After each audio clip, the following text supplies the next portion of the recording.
Right. Hello. So have you been hearing all of our conversation up here? Oh, too bad. I think we'll get things started, even though Gareth Evans is still on his way, and so is Hajim Alhasani, who is the president of the Iraqi National Assembly. We have a very distinguished, articulate, and interesting panel today. Ah, there's Gareth here.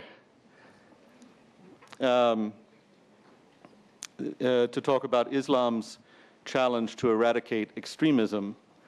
And I think some people have probably already had trouble with the name of this panel, and also with the little rubric in the book, the Davos book, that put this under the special category of Islamic terrorism.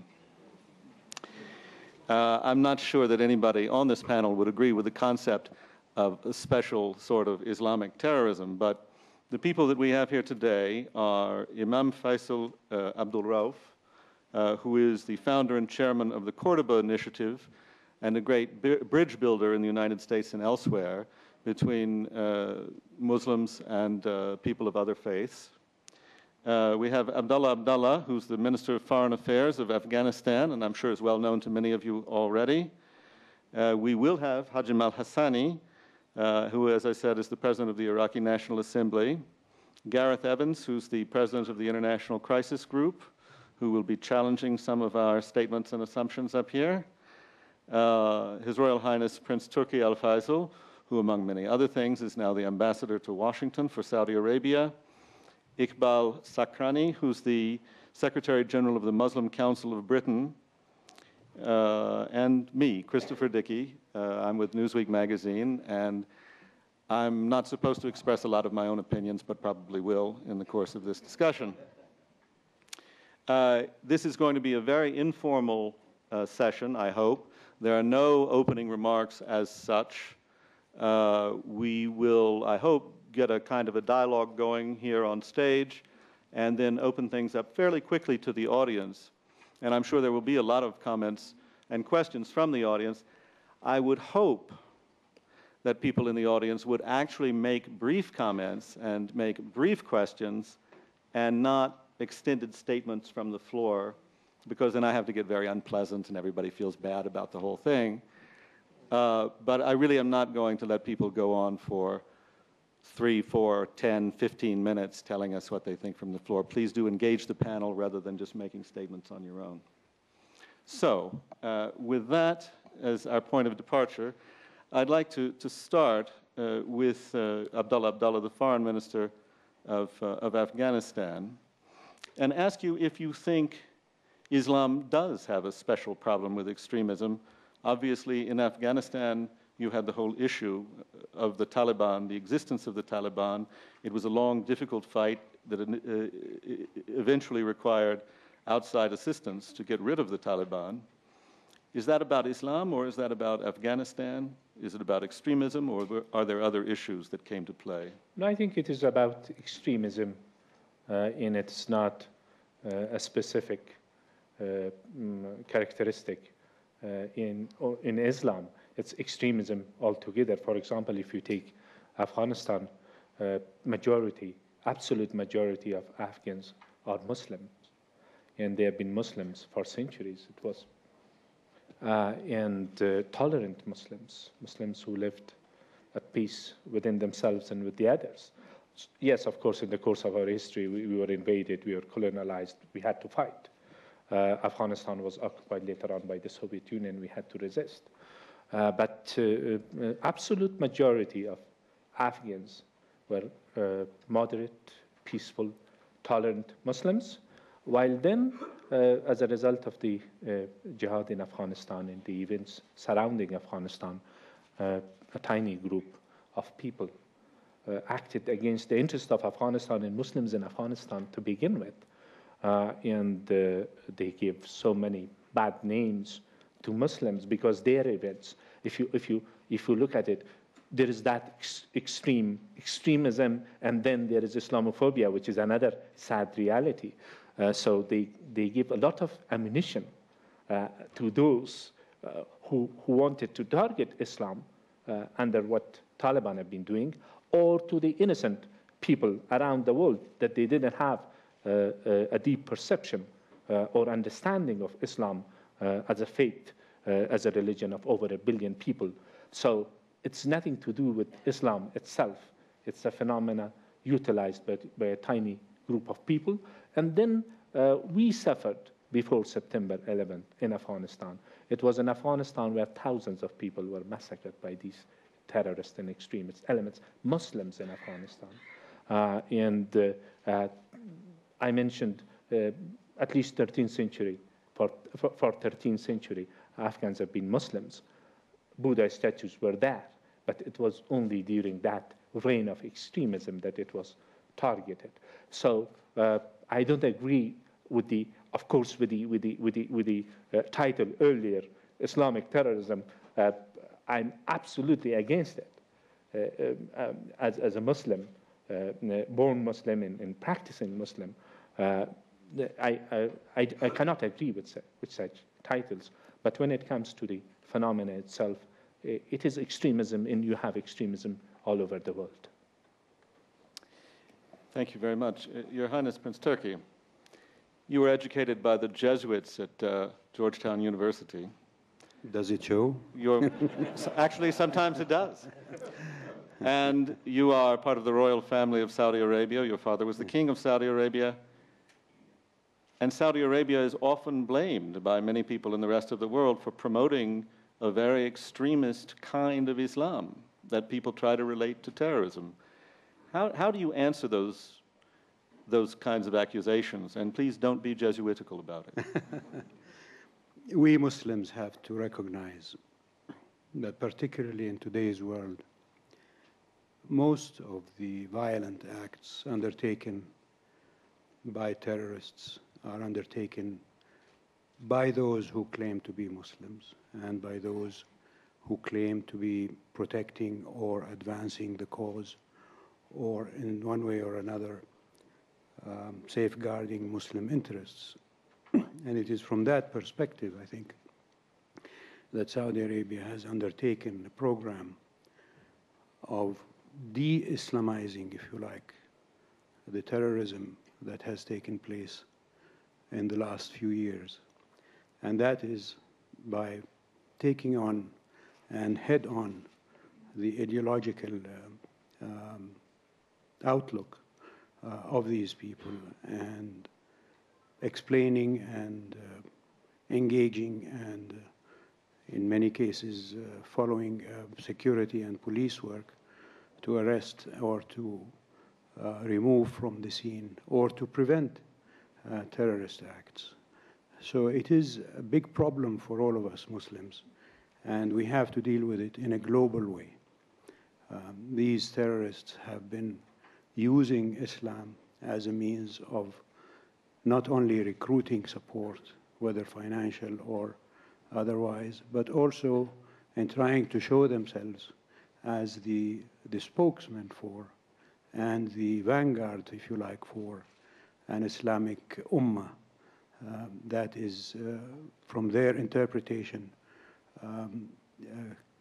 cowering under the oppression of either the so-called West or, and this is also from their interpretation, illegal and illegitimate Muslim governments.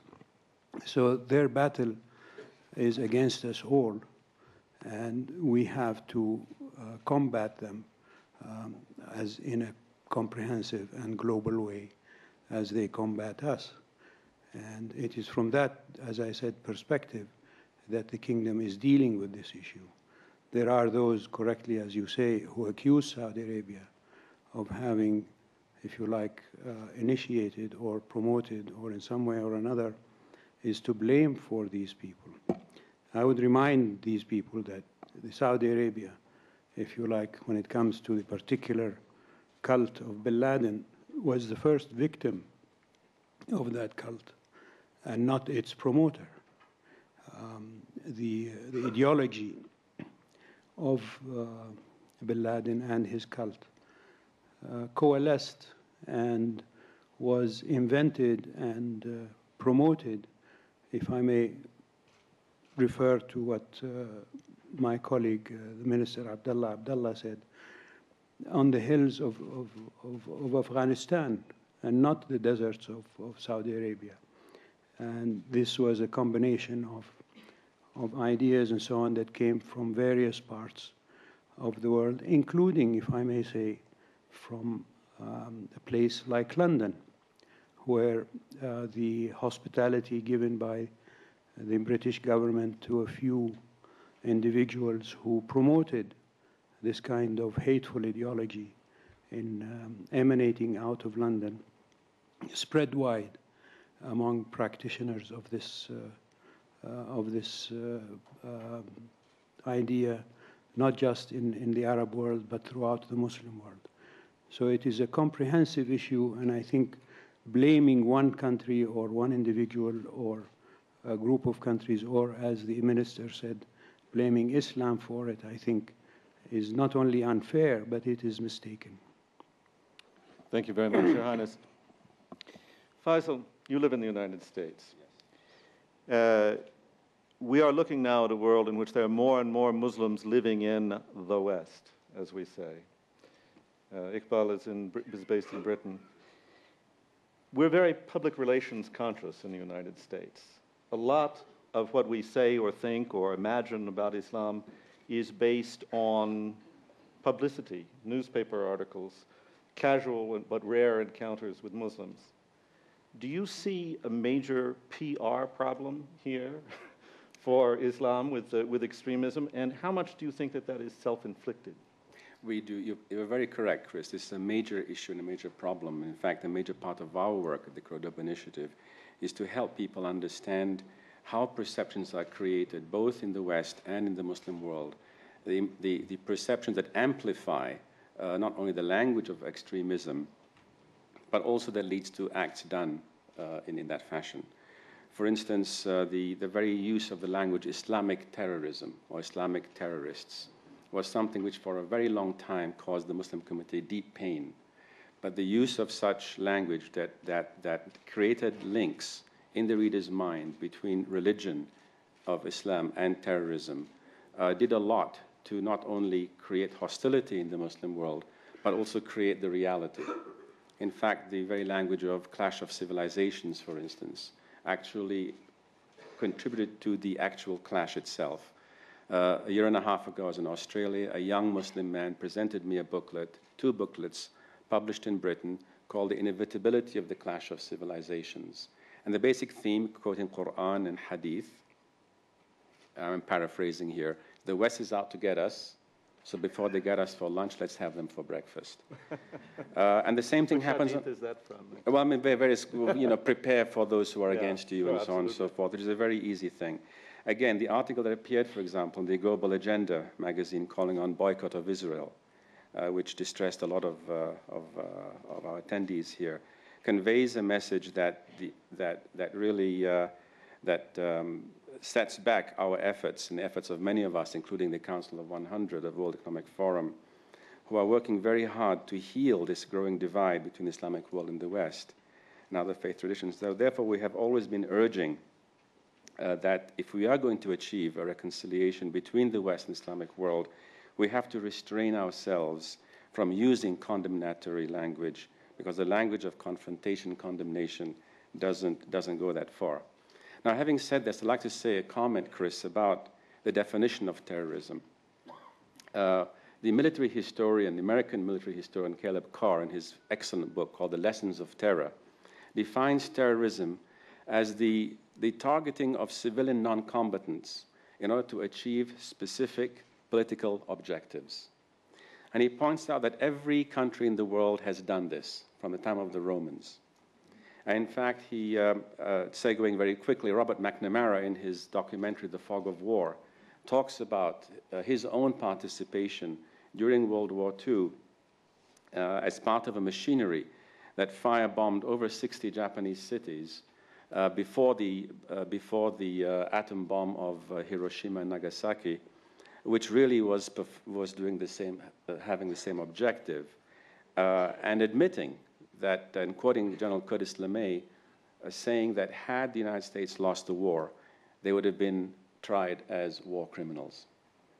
So we're dealing with perceptions here, Chris, on both sides. And the perception in the Arab world, in the Muslim world, is that Western states have engaged in this definition of terrorism, that the desire to have or to achieve certain political objectives has made them allow or made them not feel troubled by the loss of innocent Muslim lives, calling it, damage collateral to their political objectives.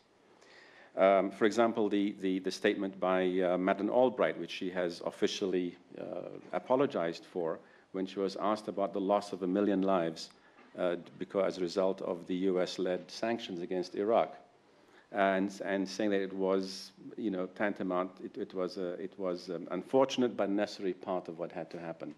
So it's these types of statements that magnify perceptions in the Arab and Muslim world that Western states do not care about the loss of innocent Muslim lives. Most recently, last week or the week before last in Pakistan, where the United States, in an attempt to get Ayman al-Zawahiri, resulted in 18 Muslim innocent lives being lost. Now, in conjunction with that, there has great frustration in the Arab and Muslim world over the Arab states and Muslim states as not having been able to combat or to represent the Muslim cause vis-à-vis the West. Therefore, there's a growing perception, for example, in the Muslim world and in the Arab world, how is it possible for a country like Pakistan, which is a nuclear power, to allow such an invasion of its national territory? This perception at the grassroots level is creating a lot of growing sentiment. And the frustration of the Arab and Muslim world has resulted, therefore, in non-state actors in the Arab and Muslim world engaging in terrorism. So if we want to eliminate terrorism, we have to give it a neutral definition and hold everyone, state actors and non-state actors, to the same set of definitions. And this is where I think the global world community needs to focus on this issue. When the United Nations tried to attain and to achieve a definition of terrorism way back before 9/11, it failed in doing this. And I think that the failure of achieving this contributes to framing the ideational dynamics which allows for extremism to occur. And it's only a matter of course before it has happened in the name of Islam. Thank you very much. I want to welcome Hajim Alhasani, who's the president of the Iraqi National Assembly. And I also wanted to say that I think the question of terrorism got a hell of a lot more complicated today with the election results in Palestine, where, as most of you probably have heard, Hamas has won an absolute majority in the Legislative Council. So we will all be trying to figure out whether Hamas is a terrorist organization or a democratic organization, or both, or whether we should all be redefining our concepts of those words. Iqbal, in Europe, we have seen the growth of kind of radicalism that I think people, even during the most difficult earlier days of immigration in Europe, did not anticipate. Certainly the London bombings shocked people terribly, the Madrid bombings, the unrest in the banlieue of Paris. All of that is related to issues of immigration and integration, certainly.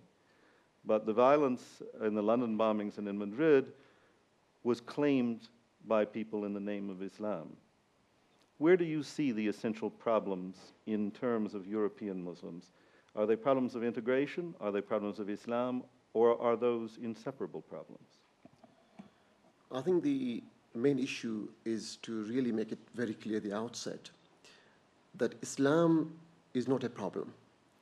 When we are talking about extremism or terrorism, it has absolutely no links whatsoever. And this factual understanding has to really come in and has to be understood by the communities. Whether it is in sort of titles of programs, which are perhaps put in inadvertently, the damage it causes is enormous. Because Islam, a religion which is the middle path, and therefore by definition, it comes out of any extreme elements. And the Arabic word of Ummat al-Wasatan makes it very clear. It's the mainstream religion. Now, there are elements, there are individuals and organizations, as we heard from the earlier panelist, who are pursuing their particular political objectives And they would want to use the word Islam in terms of pursuit for justice and trying to fight occupation, trying to fight oppression. But then every faith believes in issues of justice, fighting occupation, fighting suppression, understanding, mutual understanding, tolerance. These are issues which all of us, irrespective of which faith we come from. Therefore, when this tragedy struck in London, of course, we were all utterly stunned and shocked. But the life was made much easier by the initial statements made by the police commissioner and then by the Prime Minister, who made it absolutely clear that here we are dealing with the issue of criminality. It's an issue that we have had this tragic incident that has taken place, but it should not be in any way construed or linked with the Islam or with the Muslim community. Now, of course, that served that major backlash that we would have had. And I think this was duly recognized by the European Monitoring Service and the statement by the European Commission as well, that all the stakeholders, the police, the government, the Muslim community, made their position absolutely clear that as far as the attack that took place was an act of criminality, and we had to condemn it utterly and totally without any reservation. But it's also important for us to here distinguish between what happened in 9/11 in the States, where that was treated as war on terror. War against what? You see? So here, the London episode and the 9/11, as much as the tragic consequences that took place, were very clear, but they were defined in a different area. But we must also understand that who were the real victims of 7/7?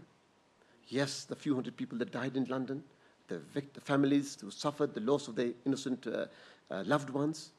But then we had the 2 million Muslims who were the victims of the tragedy as well. And we were saved from the total denigration, where the entire community were to be criminalized in the media because of that earlier statement that had come in. And we had asked the government that, look, we want to really go into some depth to find out where is these elements, these criminals who came out within the Muslim community. So yes, you can have extreme elements, you can have criminal elements within the Muslim community, but it has nothing to do with Islam. But the teaching of Islam condemns the very acts that have been perpetrated by these people.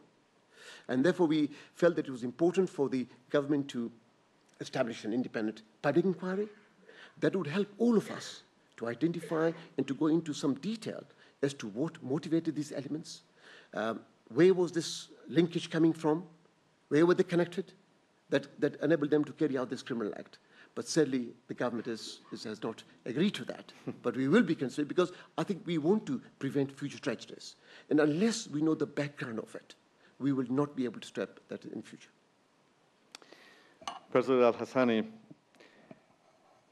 you are participating in one of the greatest experiments in social engineering in modern history as Iraq tries to raise itself from the devastation of the Saddam Hussein dictatorship and the American invasion and the difficulties that have followed under occupation. Islam figures large in the efforts to create a modern Iraqi state. And I think a lot of people, some inside Iraq and many, many outside Iraq, are wondering if the direction of the Iraqi government now is toward what we would see as a modern state easily integrated into the world community, or whether it is toward some kind of religious state that will be more problematic for Europe and the United States over the long run. Could you give us your thoughts on that? Well, I think you need to take your microphone a bit closer. That probably brings us, to the same issue of Hamas that you talked about it. I think there should be rules and principles for the democracy, and at the end, everybody should abide by these rules. Religious parties like Hamas or religious parties in Iraq who won the elections, they came through the democracy process that we are talking about. That at the end, we have to abide by that. I don't see any problem with that thing. I think it's about time, for these religious movements and parties to be part of the political process. The origin of terrorism comes from isolating these movements and these Islamic parties from the rest of the society. If anybody remembers that the issue of takfir came from Egypt, when Nasser imprisoned the brotherhoods, Muslim brotherhoods in Egypt, and through that imprisonment came the theory and ideology of what we are seeing today. And there are other things that contributed to the situation, whether it's in Iraq or in other places. The Mujahideen of Afghan Mujahideen, Arab Afghan Mujahideen, or today they are called Al-Qaeda. These are the byproduct of the American-Soviet war, and at the end, nobody knew what to do with these people, and these people ended up at in Iraq and other places and created problems for these states. So I think to tackle the issue of terrorism, you need to go back to the origin, how this terrorist ideology was created. And to win the strategy against terrorism, I think it's very simple.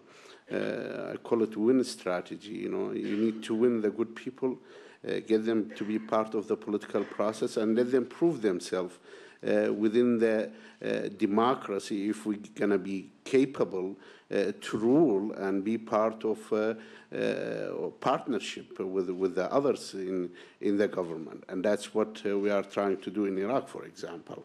The other thing is to isolate the terrorists, as the situation is in Iraq right now. We are trying to get the people who were against the political process to be part of the political process and isolate the bad people. And then at the end, you will be left with some people who are not going to be abiding by any rules but their own rules. I think then the elimination process comes into the procedure that you have. At the end, you have to fight those who cannot be part of the modern world, the political process in any country. That's, I think, how, the issue of terrorism should be handled in places like Iraq or any other places. So let me ask you, do you think that the participation of Hamas in the process in Palestine and even its victory, do you see that as a positive sign in isolating terrorism, or have terrorists been elevated to the leadership of the government? To the contrary of many who believe that's a bad thing that happened in Palestine, I think it's a good thing that's happened in Palestine. We might end up seeing Hamas as the Likud of Palestine. Absolutely, because at one time people looked at Sharon and Likud in Israel in a way that they thought these people cannot be part of peace process. And at the end, Palestine ended up to deal with Likud and Sharon.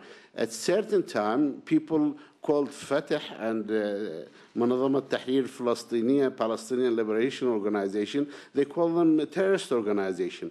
But then they became partnership in the peace process. I think, there is no other way but to get these people to be part of the political process. If you can solve your problems by involving them in the political process, it's better than, making them to be part of other things. And I think at the end, these people has to be practical. They have to provide solution for the problems that their countries are facing, the corruption that we see in many countries. This is why, Islamists are, winning in many of the countries, because they never been tried by their societies, and they always talk about how pure they are. Let us see how pure they are when you bring them into the political process. Many people lost the elections in many places because of the corruption. Fatah lost it, I think, because of the corruption. In Iraq, many people lost the election because of the corruption we had in Iraq. And that's why the Islamists, they keep talking about how pure they are. And let's see, probably they are pure people, and probably they can make progress. Or at the end, they will find out these people, they don't have a solution for their countries, and they become, as normal as other people in the political process. Thank you very much. Gareth, you've been taking notes down there. Lots of challenges lined up, I'm sure. I want to open the floor pretty soon to the audience, but I first want to hear what you've got to say, Gareth. Well, I'd rather be thought of by my colleagues as a contributor rather than a challenger. I think there's been I think of you as far a too much confrontation, accusation, far too little understanding of the issues united front, and that's what we're about trying to create. In that context, I'd like to react in particular to a couple of things that Faisal said about the PR dimension of this, and to suggest, while I agree with him in many respects, maybe Islamic countries and spokesmen could have done a bit better in three ways, and let me spell them out. The first is in the context of getting an agreed international definition of terrorism. I think that is tremendously important in the psychological war against terrorism. Let's put to one side the policing and the protective and the political strategies that are necessary to deal with this and just focus on the psychological dimension. You have to remove any vestige of a comfort zone around the concept of terrorism, either for the individuals engaged in it or for states who might be actively or passively supportive. And one way you can do that, which the international community tried last year but failed at the World Summit, is to get agreement on a core definition of terrorism that, in short, makes attacks on civilians, whatever the context, whether it's resistance to foreign occupation or in defence of the faith or whatever, absolutely forbidden, as prohibited as piracy and slavery became in the 19th century. The reluctance to do that was partly premised on your point about state terrorism. Why are you getting excited about this when you've got the continuing phenomenon of state terrorism? The point about state terrorism is very well dealt with by international humanitarian law. All the definitions are there as to what's prohibited. They've got to be better enforced. But what we don't have anywhere in the international system is a proper definition just dealing with assaults on civilians for political motives. And so long as that is lacking, and so long as it's lacking because all sorts of people are defending the right to kill civilians in various contexts, albeit limited, it's very, very difficult to create that psychological environment that is one of the preconditions to an effective assault on this. And I have to say that while the response on this issue is not confined to Islamic states or Islamic community leaders, it stretches more broadly across the developing world. A number of Islamic states have been in the forefront of those that have been making this argument against the adoption of a single definition of this kind. And so long as that stance continues, I don't frankly think that's very good PR in terms of advancing that part of the psychological war. The second thing, as has often been said, is the necessity for Muslim community leaders, clerics, scholars to get their own act together in terms of identifying and articulating just what is so comprehensively abhorrent about terrorism and articulating that in a way that will have some moral and institutional force. Now, the huge difficulty, of course, in the Muslim world is that you don't have institutional hierarchies in the religion, which makes it possible, if the hierarchy can get its act together, to deliver absolutely authoritative pronouncements across the board. We're all familiar with that issue. And it's also the case that informally, in that absence, many, many attempts have been made with an increasing degree of very welcome enthusiasm by scholars and clerics and community leaders to try and produce those alternative fatwas, if you like, or those pronouncements. But I think, frankly, more could be done on that front, while acknowledging the limitations of it. Our own work, the International Crisis Group in Southeast Asia, for example, has found very clearly that the nature of the terrorism that's being perpetrated by Salafi jihadists there is not going to be susceptible to pronouncements made by moderate clerics or scholars or community leaders. The only people they're going to listen to are individuals who have some legitimacy within the Salafi jihadist network itself. And so there's all sorts of constraints. I don't want to overstate the utility, but I think, frankly, more could be done. It's only just recently really started to be done, and I'd like to see that emphasis continue. The third and final point I'd like to make is I think more could be done by the Islamic community of scholars and clerics and policy makers just to sort of articulate how minority a taste this is this Salafi jihadist, this extreme violent activity. My own organisation produced a report about 18 months ago called Understanding Islamism, which has been the most downloaded and read report in the history of my organisation. And I'm a bit surprised that we sort of had to do it as a secular NGO rather than it coming from anywhere within the Islamic world, because what we did was very simply pull apart this phenomenon, distinguish first of all between Islam, the religion, and Islamism or Islamic activism, the active promotion or assertion of Islamic-based beliefs or prescriptions. And then within this Islamic activism, distinguish not only the Sunni versus Shiite strands of that and the different ideological intellectual foundations, but also within the more disconcerting Sunni brand of Islamic activism, we distinguish very clearly between the sort of the missionary brand, which is entirely sort of harmless in terms of the interests of the rest of the world, although it might be, sort of raise all sorts of issues about fundamentalism and so on, which get mixed up with the others.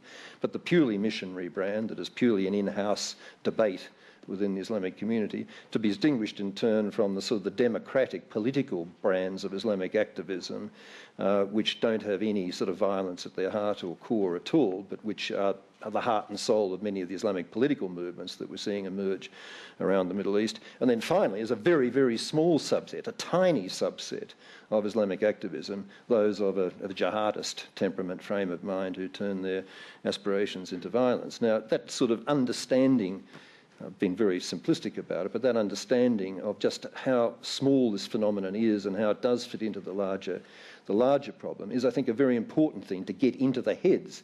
Maybe it's a bit complicated to get into the heads of the wider community, but it certainly should be in the heads of policymakers. And I think there's been a degree of sort of failure to get that story across by you guys, which is part of the PR story that you have to be telling. Thank you very much, Gareth, as a contributor. Now, we'd like contributions from the audience. Oh, no, Ragada, you're the first hand up.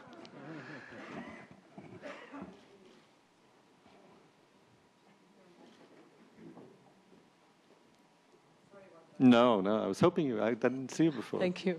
Raghida Dargham Al-Haya, and I want to follow up on Mr. Hassani's points, very interesting points. Some see the result of elections in Iraq and in Palestine as a win for Iran. Obviously in Iraq because it's a Shiite power now, and in Palestine because Hamas is associated with Iran. So I'm wondering if you see it as a win for Iran, or is it more of a burden on Iran because it has to identify itself right now, especially with Hamas in power. I'm wondering what you think about this. And for Prince Turki, do you agree that right now the way to contain extremism is to incorporate it in the system so that it doesn't become terrorism? And what do you do with the United States when it says Hamas is a terrorist? Is there a role for countries like yours? Is there a role for the Arab world or for Europe to explain or to bridge the gap between the American position towards Hamas and the Arab position on Hamas? Thank you. Mr. President? Well, I think the election in Iraq was a win for Iraqis. It's not a win for Iran, absolutely not. The reason I say that, because this election is different than the election we had before. In the election of January 2005, it wasn't as inclusive as this election is. In this election, you have all the segments of the Iraqi society participated in this election, and that makes them partner within in governing the country. They're going to be in the parliament, they're going to be part of the government, so we are working to come up with a national unity government. When you talk about the principle of national unity government, then you are talking, how you can preserve the interest of Iraq. And I think in that regard, it would be very difficult for anyone to pull aside and say, okay, this is what we're going to do. We're going to serve the interest of another country. Nobody has the majority right now in the new parliament. So anything that has to do with the interest of another country has to go through the parliament. I might say there are major players in Iraq other than Iraqis themselves. the Iraqi politics today, it is not exclusive Iraqi politics. There are major players. Iran is a major player. United States is a major player. There are some regional countries. There are major players in Iraqi situation. So that's for other countries to be involved in Iraq because it is much bigger problem for Iraqis themselves to handle it. We need the support and the help of all the friends. So we don't, it doesn't matter to us, you know, that type of intervention, but we don't accept any other type of intervention that will hurt the interest of the Iraqis. So I think, you know, at the end, it is a win-win situation for Iraqis. Your Highness, Mr. Ambassador, as Ambassador to Washington, are you going to be able to convince the Bush administration that it's a good thing Hamas is the majority in the Legislative Assembly? Well, before answering that, I would just like to go back to what Mr. Evans said about our lacking in treating with the media and image problem. And I agree that Muslims have not been forthcoming nor loud enough in either responding to accusations or perhaps initiating condemnation and other things. But consistently, and from the point of view of Saudi Arabia and the practice of Saudi Arabia, from the early 60s when we have been targeted by terrorists, we have issued statement after statement from all levels, not just political and religious, but otherwise. But the Western media simply does not report it. If it was somebody like Abu Hamza in London saying things, he's immediately on Sky, BBC, ITV, London Times, you name it. And so I think there is also the issue of what is, as was explained to me by a journalist friend that I made in London as ambassador there is the issue of sex appeal to deal with the press and selling the press. That takes precedence, in my view, over objective reporting in many Western media organs. So there is a blame also to be put on the Western media. Now, on the issue of Hamas and convincing the American administration, as I was walking in, I glanced at the television monitor that is outside, and there is a statement by Ms. Condoleezza Rice on the results of the elections in Palestine. As I understood what I briefly glanced at, it was that Ms. Rice and the United States government will have to deal with the choice of the Palestinian people, and that she will coordinate with Mahmoud Abbas, the president of the Palestinian Authority, on how to do that as a result of the elections. So I'm taking that as a sign that they are more realistic about the situation than perhaps they're given credit for.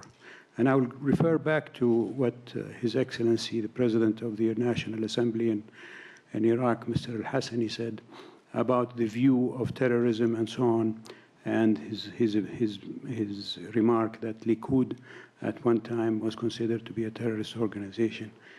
And it's true, and most of the Israeli leadership, if you take it from the time of Ben Gurion through the various prime ministers and so on, Begin, even Rabin, and even Shimon Peres and so on, from the eyes of the Palestinians, they were pretty much a terrorist group that took over their land, killed their people, drove them out of their homeland, and simply devastated their lives. And yet, they dealt with them. And it's true that the PLO and then Fatah and so on were identified by the Israelis as terrorist organizations, and yet the Israelis have negotiated with the PLO and Fatah and so on.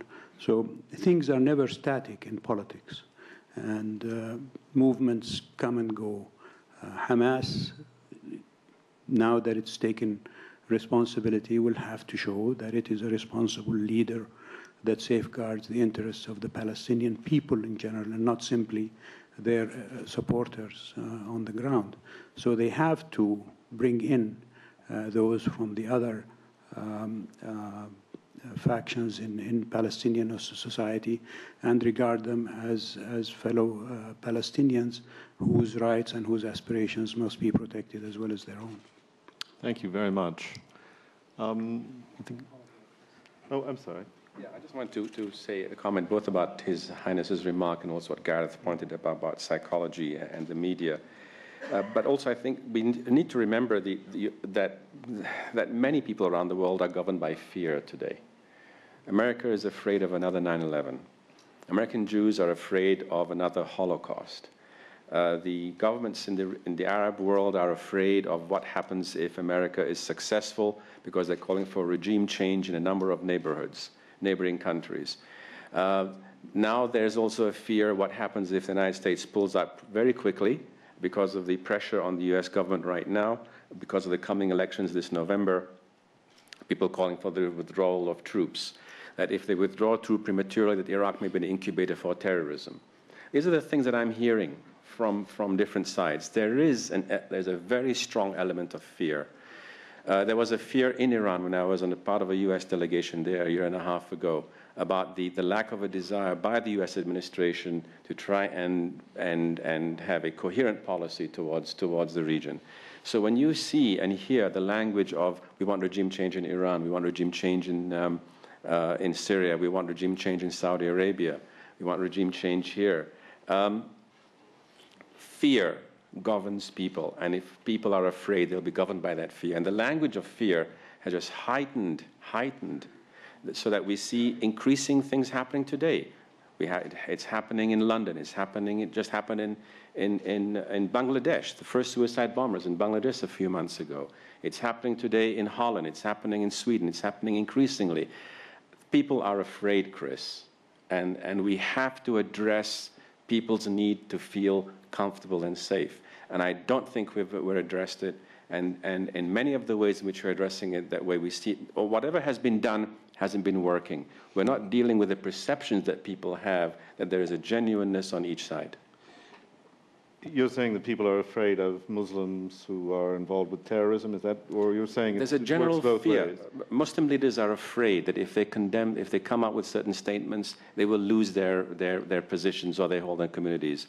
There's fear in every quarter. Well, the thing that's always struck me as I read Al-Qaeda's literature, if you can call it that, and the arguments made by the jihadists, is the constant refrain that Islam is under siege. Yes. Our people are under siege. We are attacked. We are attacked by Hindus in India, by Jews in Palestine, by Americans in Iraq. We are under attack everywhere you look. And it is because we're under attack that we have to do whatever it is we do to retaliate. I mean, the whole justification of Al-Qaeda, strung out over many, many documents, for killing civilians is, this is the only tool that's left to us. And I don't know how to address that. If you go anywhere in the Muslim world, you ask people, what is the war on terror about? You'll find 70 to 80% educated people will tell you the war on terror is a disguised war against Islam. I was part of a BBC debate with Tim Sebastian, and we were expected to lose the debate, actually. A debate on this very issue. And we were told this was the percentage by which this perception is held. So the battlefront is a battlefront of perceptions. And if we don't win the game on perceptions among leaders as well as the grassroots, we will lose the war. Yes, yeah. Just to complement what the Sheikh said about perceptions and so on. In America, I think there are statistics that show that most Americans are afraid of Islam. So it's a two-way street, in as much as we Muslims regard America and the West as responsible for much of the ills that have befallen us. Also in the West, particularly after September 11th, and I think in America particularly, as the Sheikh said, they have a fear about September 11th being repeated, and that fear is translated into identifying that act with Muslims. And so the stereotyping happens both ways, I think, and we have to take that into account. Yeah. Microphone? And don't read a long statement here. No. I see that pad in front of you. 2 minutes? 2 minutes. Let me look at it from different perspective. Why don't we call Islam and Muslim are the source of modernity, the source of civilization, and the source of leadership, which the world is waiting to see. We need to be seen as leading partner of humanity and the global leading partner of humanity. This is what Islam was about when it came as a religion to save humanity 1400 years ago. The feeling now from the discussion going on that we are dissecting Muslim, anatomically dissecting Muslim and Islam, and putting them in a corner and showing them that they are extremists, they are terrorists, and they are fundamentalists because they need to be learned what is modernity is about. And when we look at the basis and the ethics of the new civilization we're enjoying in Europe now in the West, it came from Cordoba, it came from Turkey, it came from Egypt, it came from Iraq, and came from Syria. This continuation of civilization is what we need to discuss to eliminate any source of extremism. The second statement, which I'm going to make it in less than 1 minute, it is extremism. Extremism reflects incompetent leadership, which lead to social injustice as well as bad foreign policy. We are watching this worldwide, globally, and we don't talk about incompetent leadership, but we talk about clergy in the mosque, imam in the mosque, actually, and masses who could become frustrated. What we need to look at comprehensively and globally on the incompetent leadership, which lead to social injustice as well as bad foreign policy. Thank you very much. Thank you very much. Down over here. Yeah, well, we'll go here and here.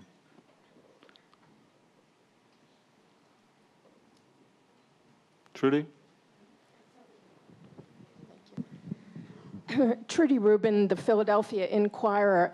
I'd like to ask Hajim Alhasani and Prince Turki the following. Mr. Hassani said that in a democracy, if religious parties are elected, they should play by the rules. What happens if Hamas is not willing to subscribe to the rules? Or if it plays a Northern Ireland game where it is Sinn Féin, but the military wing still keeps fighting? Would then the Arab world say publicly that democratic parties must play by the rules, or would they criticize Israel if Israel said, we won't deal with a party or negotiate with a party that won't play by democratic rules? Well, I think it's, in the first place, it's not just Hamas should play with the rules, it's everybody. When Palestinian election was happening, there wasn't a rule saying that Hamas should not participate in the election. Nobody said that. So the rule was that everybody can participate in that election. And then we have to accept the results of that election. And I think this is what the Secretary of State's Rice today mentioned in this way or another way, that the result, the election was a democratic election, and at the end we have to accept that result. Then there comes the issue if the winner doesn't play with the rules, you know, international rules or regional rules. There's also rules to deal with that. You know, if you don't become part or a player within the team, then and nobody's going to play with you. You become again isolated from the regional powers. You will be isolated from international powers. Nobody will be dealing with you. I think the ideology of isolating any group gives them strength more than, you know, they have. What we should do, bring them in, let them be part of the international society. I want to mention one point here. Today, everybody would like to deal with people probably like me and others when they come to Iraq, many thinkers in the United States or in the West, when they come to Iraq, they come to meet people like us who understand the relationship between the West and the East. I think they need to go and meet other people whom we have problem with them, that they don't understand this type of relationship. They need to go in Iraq and meet people who are standing against democracy in Iraq, who are against the political process. So if they do that, I think they're going to find some common ground between themselves. We go to the United States, we talk everywhere with everybody, but nobody invites the other to go over there and have this type of relationship. I think open community relationship with the Muslim society will help everybody and will help the Muslim countries to realize that democracy will help them rather than hurting them. Thank you. Iqbal, did you have something you wanted to say? Yes, I think the point I wanted to stress was the whole issue about double standards. When we look into the whole concept of extremism, and time and again, it's referred as to what really moves that balance from that mainstream understanding to an understanding that you feel you are besieged or you are marginalized. And I think the international community needs to be aware of that. Because if we start looking right from the top at the UN level, with the various UN resolutions that have been passed over the years, in terms of its implementation, a simple point about occupation, there are UN resolutions there. And the persons on the ground, whether he's a Muslim or anybody, questions that if there are UN resolutions that can be implemented so swiftly, for example, the occupation of Kuwait by Iraq, immediate implementation by the world community, result was done. People are questioning that there's still continuation of occupation, for example, in lands in Palestine. Absolutely nothing happening into it. When we deal about how United States deal with Korea, North Korea at the moment, on the whole issue of nuclear, it's prepared to give undertakings of no regime change or, for example, strikes into it. Are they dealing with the similar basis with other countries that are at the moment seen as a threat? When we look at the definition of terrorism, and does it apply across to all the states, organizations, and individuals? That consistency is so important because today in the globalized world, a young person at this greater level of education coming, they're looking, they're reading, they're seeing what's happening. And when they see that, look, why is this unfairness? Why can't certain things be done, which is unjust? It's unfair. Yet when we see the world opinion immediately coming up, so classical case is the word Islamic extremist and Islamic terrorism. This really comes from, no way would one hear about Christian terrorism when the whole national agenda in Ireland was fought, or for that matter, in any other part of the world. There is this continuous denigration that comes up, and somehow it is felt by the communities. And of course, we must take the responsibility to take it up. And I think more and more people are able to understand. Just the word Islamic extremist or Islamic terrorism, when this was being pronounced time and again through the BBC, we took the initiative of meeting the BBC and explaining to them as to the amount of damage it is causing and how sort of unfair and unjust it is. They were able to change that policy. The government, we went to the government, and then, of course, the government departments said it's not right and proper for us to use the word Islamic terrorist. Point taken, but I sometimes wonder myself why more Muslim voices are not raised that don't say Osama bin Laden is not a Muslim. Osama bin Laden claims all the time to speak for Islam, and he gets away with it partly because Islam as such doesn't reject him. They say, well, some of those things he does, that's not such good things. But then he's got a point here about this thing and that thing. He had a point about blowing up 3,000 people on a Tuesday morning in New York. Maybe he had an ideological point to make, but is that Muslim practice? Well, and if it's not, why is he not flatly rejected? Well, one thing is very clear, whether... That was actually rhetorical. Sure, but it's just a particular point about whether one is Islamic teaching and one whether it's passed on. In terms of Islamic teaching is concerned, I think that's absolutely clear, it's explicit, there's no two answers about it. But whether one is a Muslim or not, that of course it remains, it's not between him, it's between him and the Creator, and how one can denounce or castigate that. I have to respond to that one. Okay. I mean, after 9/11, every Muslim... I'm sorry, we've run out of time. Every Muslim nation condemned the act of 9/11. All Muslim leaders condemned the act of 9/11. Actually, Iraq did not condemn it. Part of the frustration that we have in the Muslim world is that you know what, we have this feeling, Chris, that no matter how hard we speak, as His Highness said, we are not heard and our voices are not amplified. As Mark Gelban said, if it doesn't bleed, it doesn't lead. That is our challenge. Yes, we are challenged. Yes, we have to do more. We all admit that. But unless there is a cooperation with the Western media in helping amplify those of us who have condemned and not keep telling us, not condemning us, it will make our task much easier. I'm getting a signal here that I'm supposed to wrap this up. In fact, our time is over. I'm happy to go on for as long as anybody wants to go on, and there are a lot of hands up here, but we may need to clear out this room, as a matter of fact, so we can take it all into the hallway, I guess. Thank you very much for coming. Thank you.